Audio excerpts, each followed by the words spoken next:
come from? Where's the information coming from?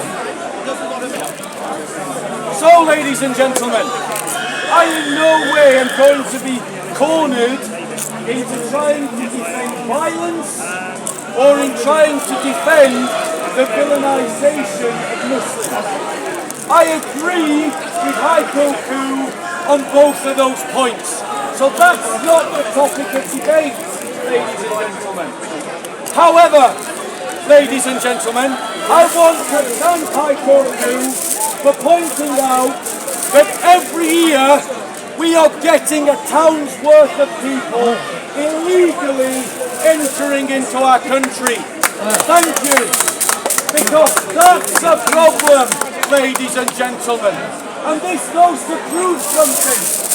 It goes to prove that all of those council estate people protesting against illegal immigration are not racists. Because they aren't protesting about millions of legal migrants, they're protesting against illegal migration. How can your first act in this country be that you break the law? How can that be how you start your life in the UK? How is that fair to my sister here, whom I love and is a Christian, who entered this country as a legal migrant? She deserves to be here because she did it the right way. Those that enter the country illegally do not have the right to be here. That is a legitimate complaint. And those of us that are against the 45,000 illegal migration per annum are protesting for the enforcement of existing laws. Ladies and gentlemen, why?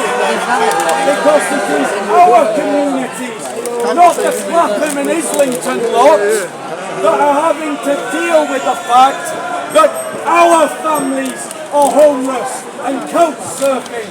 It is our families that can't get the appointments at the GPs and at the dentists. It is our families, ladies and gentlemen, that are being placed next to unfettered illegal migrants, a minority of whom turn into criminals and Islamists and then go on to commit crime in our communities, while the Clapham Islington lot don't suffer for the policies they're enforcing on us. Good. Who makes the bombs to drop on Palestine? Story. Since I was a child, a common story in Britain was that black people commit more crime than white people. That was a common story when I was a kid. The common story today, repeated by Bob, repeated by Tommy Robinson, is that migrants commit more crime than natives, right? But actual fact, here's a Financial Times article. The headline being, the subheading being, immigrants commit crime at the same rate as natives. There is no evidence that immigrants commit more crime than natives. So, it's a myth. Why is the myth circulating? Why is it whipped up? Why is the fear whipped up? Yes, it is true that migrants who have come on boats have been put in areas which are poor and lack facilities. I'm not denying that. I'm a socialist. I advocate for better housing, better education, better health provision. And by the way, if you go to the NHS for health provision, there's a fair chance you'll be served, looked after by a migrant. Because of those 1.32 million people who arrive in Britain every year with legal visas, huge numbers of them are working in the NHS. And they will be the ones treating you when you end up in hospital. or in the doctor's surgery, because British people, many British people, do not get a chance to enter education, to study, to become a doctor or a nurse, and it's cheaper for the British ruling class to import labour from overseas as and when there's a shortage of labour in a particular field. So we have a long record of importing Indian, Pakistani and Filipino nurses and doctors to fill up places in the NHS. Now the fact there is no housing is to do with house building, is to do with the use of buildings, is to do with the accumulation of wealth at the top by a tiny globalist minority. He wants to associate them with. I've got nothing to do with them. In fact, what I do remember, just to have a small little jib at you, what I do remember is this. When the lockdown were imposed on Britain and Speaker's Corner was closed by the state, by the authorities, I came to vote and I said, let's keep coming to Speaker's Corner. Let's fight for the right to speak, the right to organise, the right to discuss. Let's oppose this tyranny. Bob disappeared throughout the lockdown.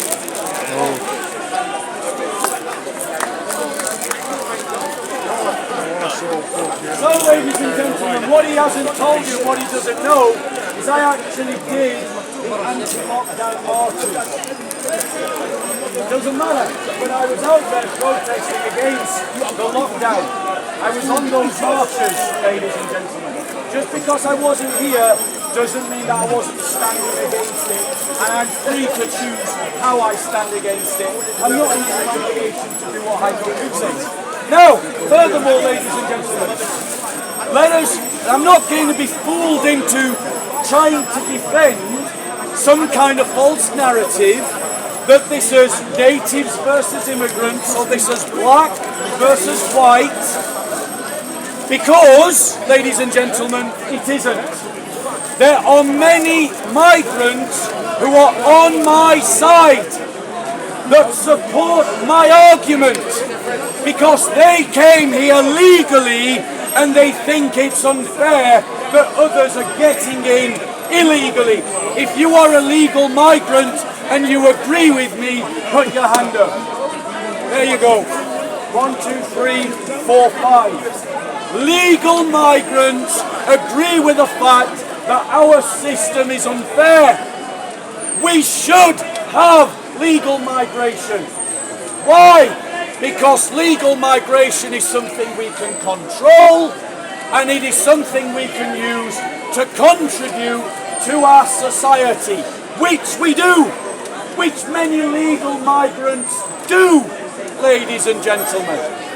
But the idea of controlling your borders and preventing a crime of illegal entry is not something any of you could do. Try it.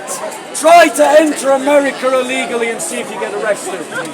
Try to enter France illegally and see if you get arrested. Just try to walk through without a passport and see what happens to you, ladies and gentlemen. Ladies and gentlemen, ladies and gentlemen, the fact of the matter is that upholding border control is to the benefit of us all. It is to the social good. Legal migration should also be controlled with a cultural filter. Why? Because legal migration has brought into our community groups of people that don't share our values and don't share our beliefs. Don't believe me. Go and speak to those who are advocating slavery in this park that got here legally, or child marriage who got here legally, or killing Christians who've left Islam who got here legally.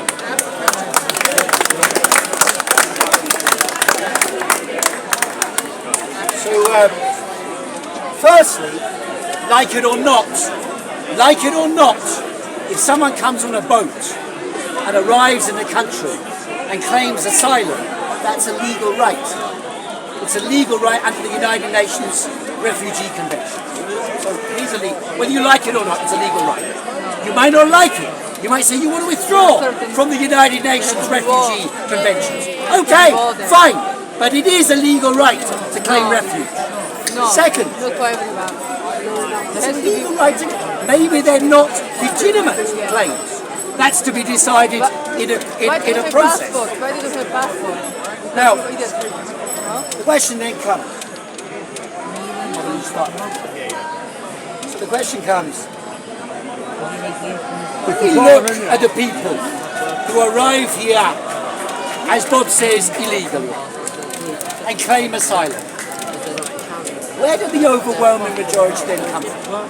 Not only in Britain, by the way, this is a European problem. Not only in Europe, by the way, it's a world problem. A world problem.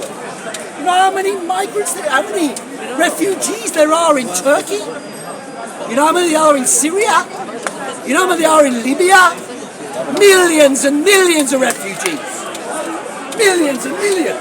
Can I ask you a question? Ask yourself this. Can I ask you a question? 1 sec. No, millions and millions.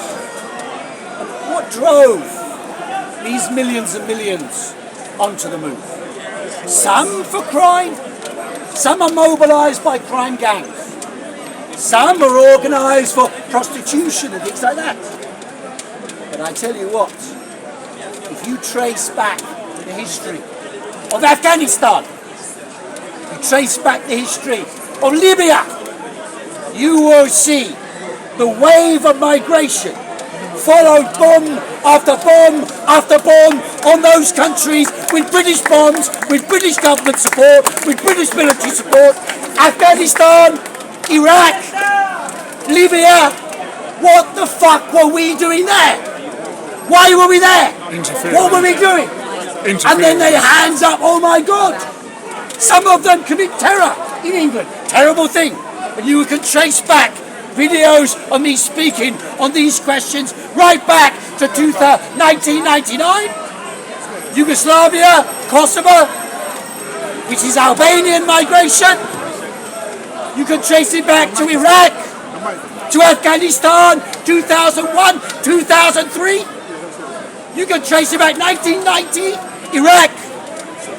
Britain has worldwide participated in global destruction and slaughter and continues to do that in relation to Israel. So, ladies and gentlemen, once again, I'm not going to be trying to